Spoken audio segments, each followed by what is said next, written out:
अस्सलाम वालेकुम, doctor Atiya with you. और आप पाकिस्तान में तो आप लोग जुमा पढ़ चुके होंगे। हमारे जुमे का आगाज़ हुआ है, अल्लाह इसको बाबरकत करे।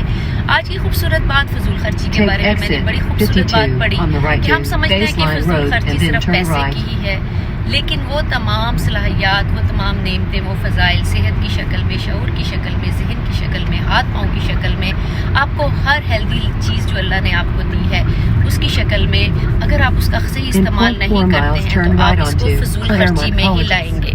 यानी कि अगर आपको अल्लाह ने ज़ुबान दी है अल्लाह के ज़िक्र के लिए, अच्छी बात करने के लिए, अच्छी बात को फैलाने के लिए, जिसमें कुरान के अहकामात हैं, दीन के अहकामात सबसे अव्वल हैं, फिर दूसरी अच्छी बातें जिनका इखलाकियात से ताल्लुक़ है, तरबियत से ताल्लुक़ है।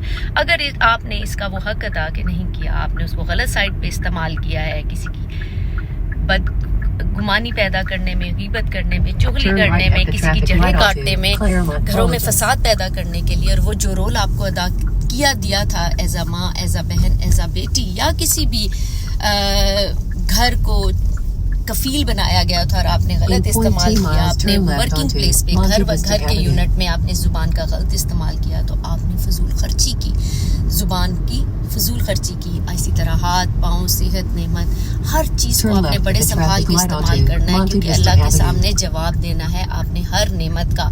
ये ना हो कि आप चीज़ों को फजूल खर्च कर दें। वर्ड पे गौर करें, फजूल खर्च यानी अननेसेसरी चीज़ों में, और जो अल्लाह ने मना किया है उसमें अपनी सलाहियात को, अपनी सेहत को, अपने तमाम जो अल्लाह ताला ने आपको फ़ज़ाइल दिए हुए हैं, दौलत की शक्ल में, औलाद की शक्ल में, औलाद की उस तरह तरबियत आपने नहीं की जिस तरह अल्लाह ने कहा, तो आपने वहाँ भी फजूल खर्ची की। तो फजूल खर्ची का वियन बहुत बड़ा है।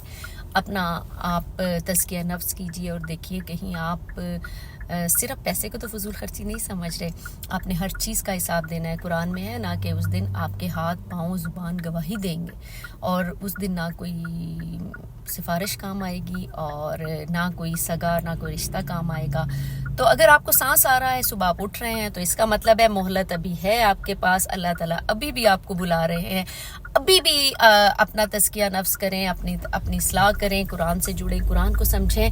उससे ये होगा कि आपको ज़िंदगी का ज़ाब्ता हयात मिल जाएगा, और फिर ये होगा कि आप इंशाअल्लाह ताला वो रास्ते अडॉप्ट करेंगे जो इस दुनिया में, अगली दुनिया में आपको फलाह की तरफ लेके जाएंगे। इंसान की सलाहियात को जिस मकसद के लिए पैदा किया गया है वो कुरान में क्लियर लिखी गई हैं। अपने आप को एक मिस्बत पर्सनैलिटी बनाएं, अल्लाह का बंदा बनाएं, अल्लाह के होके रहें, बाकी काम खुद ब खुद ही हो जाएंगे। तो ये था जी मेरा आज का मैसेज। सोचें आप फजूल खर्ची कहाँ कर रहे हैं। सिर्फ पैसा, ठीक है पैसा भी एक चीज़ है, लेकिन उसके साथ दूसरी चीज़ों की फजूल खर्ची तो नहीं हो रही कहीं। तो और अगर हो रही है तो उसको ठीक कर लेते हैं, क्योंकि हम भी सांस ले रहे हैं तो हमारे पास टाइम है, इससे पहले कि बहुत देर हो जाए। तो मुझे दुआओं में याद रखिएगा, जुम्मे का दिन है, दुरूद शरीफ की कसरत होगी, मुझे ख़ास दुआओं में याद रखिएगा। अल्लाह हम सबसे राज़ी हो जाए। अल्लाह हाफ़िज़।